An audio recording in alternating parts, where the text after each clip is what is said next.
personnel may extend technological, medical, and scientific assistance to a member of a previously unrecognized sentient species only if such assistance in no way compromises the Prime Directive or the security of Federation or Starfleet. All right, so that one, General Order number 16. That one's a bit tricky, right? It kind of seems like it's the window, the escape clause for a number of other earlier general orders, stating that you can't do certain things because of the Prime Directive or because of compromising the Federation and or Starfleet, whether it's security, technological advances, so on and so forth. What it does allow is for a starship captain to extend medical assistance, technical assistance in the case of, say, a natural disaster, something like a drought, right? So with the opportunity there for a Starfleet captain and or officer to provide, hey, going on, Rob, basic information or assistance. So I think there's a gray area perhaps in there where they're not advocating, well, we found a new hitherto unknown advanced society or civilization that's on par or very close to what's considered technologically standard for the Federation and or the surrounding star empires, if you will, because technologically speaking, the Klingons are a little bit behind the wind when it comes to tech.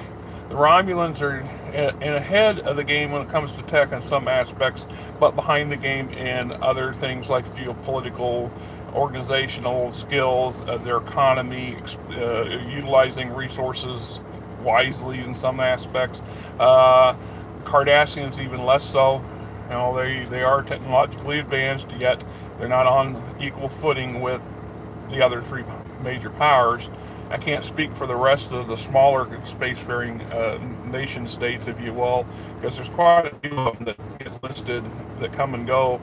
But it makes sense to me that the Federation would put a caveat on such assistance. So we will help you in an emergency. We will help you potentially divert a natural disaster or a being made natural disasters. So if your population is suffering from starvation, Federation can provide technology for agricultural purposes, for advancing planetary development, perhaps.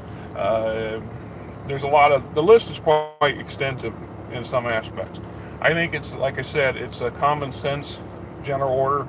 It's stipulation. I personally, I think the main point of General Order 16 is to give a set in print guideline for the ship captains to know when and where we can apply advanced technology and the advantages or that we can provide. So there's always a slippery slope involved in that, because just because you encounter a technologically, empirical, technologically developed society doesn't necessarily mean that the Federation wants to go around handing out replicator blueprints and shielding technology and weapon technology to these people, because we don't know until they've been around a while, until the Federation has had time to observe them in action, so to speak, and perhaps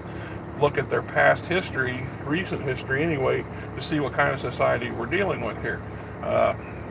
I can think of dozens of different star cultures that have been encountered in the Starfleet canon over the decades, and most of them at some point or another become hostile to the Federation in one degree or another. Others are exploitive. I mean, in the early canon, the Orions are the uber traders and the shiesty merchants of the galaxy, and then the Ferengi show up in later canon. The Ferengi, the Orions can't hold a candle to the Ferengi when it comes to avarice and trade money-based drive for their society. So any kind of technology that the Federation would have loaned or given to the Ferengi would find itself in mass production and or mass distribution to a lot of lesser societies that may not be suited or prepared to handle the technology. I mean, there's some advanced, and one that just comes to mind is what if, and this is just a what if the Federation were to come across our modern version of Earth? By whose definition is it an advanced society established? Just, the Federation was very clear in its Prime Directive in the Articles of Federation, what is needed to become a member of the Federation, a primary member, that is. One of them is fast and light travel. You have to be able to get out of the solar system you're living in. But we are now in an information age. We've surpassed the atomic age. We've managed to so far now obliterate ourselves. We are exploring the reaches of our solar system. The technology has been in our grasp for 50 years that if we really truly wanted to exploit our solar system, we'd be doing it. I mean, the truth of the matter is it's there. If we'd taken just 10% of the money we put into defense over the last 50 years and applied it to space exploration and exploitation, we would have colonies like halfway across the solar system. And if it took us a year to get from Earth to the outer planets, so be it. What's the difference? I mean, once upon a time, it took months, half a year in some cases, to traverse from one side of the planet to the other by way of sailing ships. So the will's there. The means of it will follow. We just don't collectively have the will to push the issue on that. I'm just pointing that out. So if they showed up here and we're a technologically advanced society by our standards, the Federation may still not consider it that way, and they would be very hesitant to involve themselves because the Prime Directive still isn't in play. We have not met their requirements by their standard of what, by our modern day standards, by what the Federation would consider a spacefaring society. We're close.